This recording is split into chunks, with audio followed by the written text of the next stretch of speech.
بسم الله الرحمن الرحيم. الحمد لله رب العالمين، وصلي وسلم على نبينا محمد وعلى اله وصحبه اجمعين. اما بعد، مختصر سيرة الرسول by Imam Muhammad ibn Abdul Wahhab rahimahullah, the departure of the Prophet sallallahu alaihi wasallam for a taif.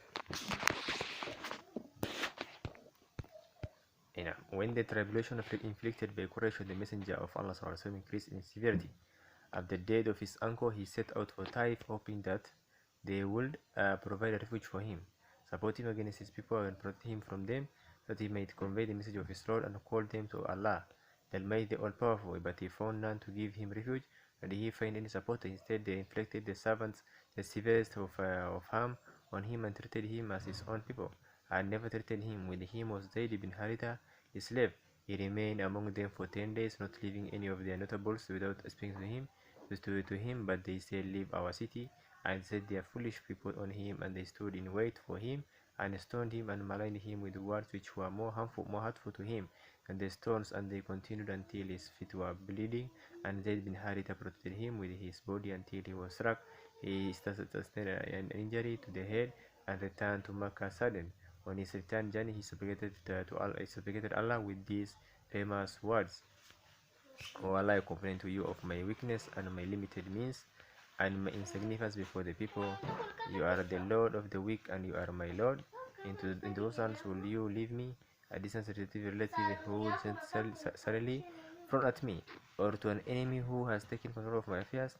But if your wrath does not fall on me, then I do not care. Your favor is sufficient for me. I seek refuge in the light of your countenance, by which the darkness is eliminated, and the affairs of this world and the hereafter are set right. That you send not upon me your wrath or your displeasure. It is your right to scold until you are pleased, and there is no strength and no power save in you."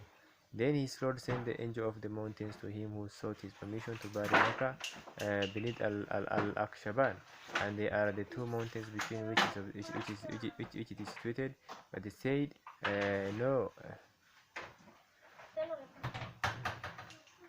"No, I will give them a respite, that haply Allah might bring forth from their progeny those who worship him and do not associate any partners with him." When he stopped in Nakhla on the return journey, he stood in prayer at night for as long as Allah willed, and Allah sent to him a number of the jinn, and they heard his recitation, while the messenger of Allah remained unaware of their presence until it was revealed to him. وَإِذْ صَرَّفْنَا إِلَيْكَ نَفَرًا مِنَ الْجِنِّ. I remember when we sent towards you, Muhammad sallallahu alaihi wasallam, a group, 3 to 10 persons of the jinn. Up to his words, those are in manifest error. He remained in Nakhla for a number of days, and Zayd bin Haritha said, "How can you enter their presence when they have expelled you?" meaning Quraysh. And he replied, "O Zayd, verily Allah will provide a release from what you see, and Allah will support his religion and make his prophets victorious." They arrived at Makkah, and he sent a man from Khuza to Al-Mutim bin Adi with a message, may enter under your protection." And Al-Mutim replied, "Yes."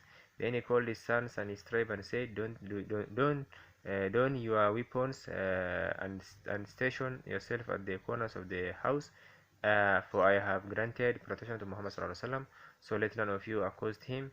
Then the Messenger of Allah sallallahu alaihi wasallam went to the Yemeni corner and touched it, and then he offered 2 rakats of prayer, after which he proceeded to his house, while Al-Mutim and his sons guarded him with their weapons until he entered his house.